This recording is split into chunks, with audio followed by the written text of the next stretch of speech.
asubuhi ya leo tunakuwa wenye heri kupatikana tena nyumbani mwa Mungu, kwa sababu tukaiona ya kwamba ni kawaida, haiwezi kuwa na maana juu ya wokovu wetu. Lazima tutambue kwamba ni neema kutoka kwa Mungu wetu, kwa sababu anakubali wewe, ananikubali mimi, japokuwa madhaifu yetu. Na shabaha yake kubwa, anatamani tufike kwake. Na kwa kufika kwa Baba, ndio maana katika wimbo wa mwanzo tumeimba, lazima tuishi katika imani. Tumwamini huyu Yesu Kristo katika roho, katika kweli, bila kusukumwa wala bila kutafuta misaada, faida fulani katika njia ya kumwamini Kristo. Sote tuone tarajio yetu ni uzima wa milele.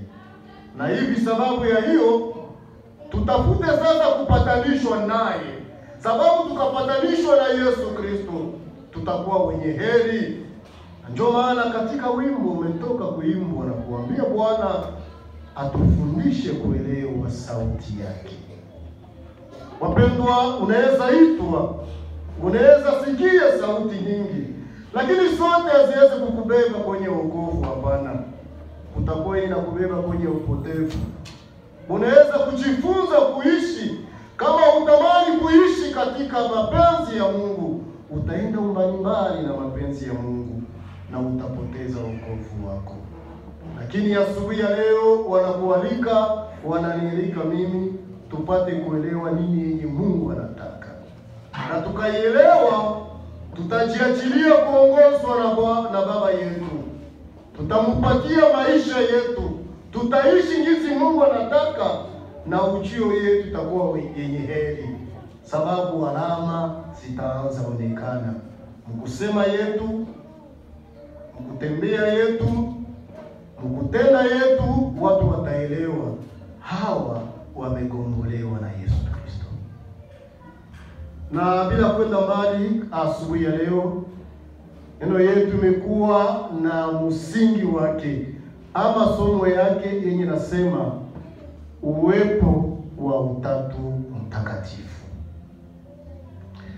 Uwepo wa Utatu Mtakatifu inatuletea nini? Ndiyo ujumbe sasa ya siku ya leo. Inatuambia kwamba uwepo wa Utatu Mtakatifu inaleta ushirika wa pamoja katika neema, mapendo na ushirika wa Roho Mtakatifu na sisi pamoja naye. Ni kusema kupitia Utatu Mtakatifu sisi tumepatanishwa na Mungu, sababu wao wanaishi katika ushirika ya neema na mapendo ya Mungu na hii ushirika takatifu wa Roho. Sasa haiko tu wao wenyewe, na wao kupitia hii ushirika, wewe na mimi tumepatanishwa na Mungu. Na hii ndio ujumbe ya ibada ya siku ya leo. Wapendwa katika Kristo, maneno ya Mungu asubuhi ya leo itazungumzia maneno mane ama nukta ine katika ibada takatifu. Ya kwanza inasema uwepo wa Utatu Mtakatifu ndani mwetu.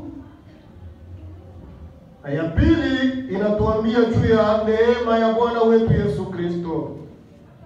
Na ya tatu inasema mapendo ya Mungu Baba, na ya mwisho tutamaliza na ushirika wa Roho Mtakatifu.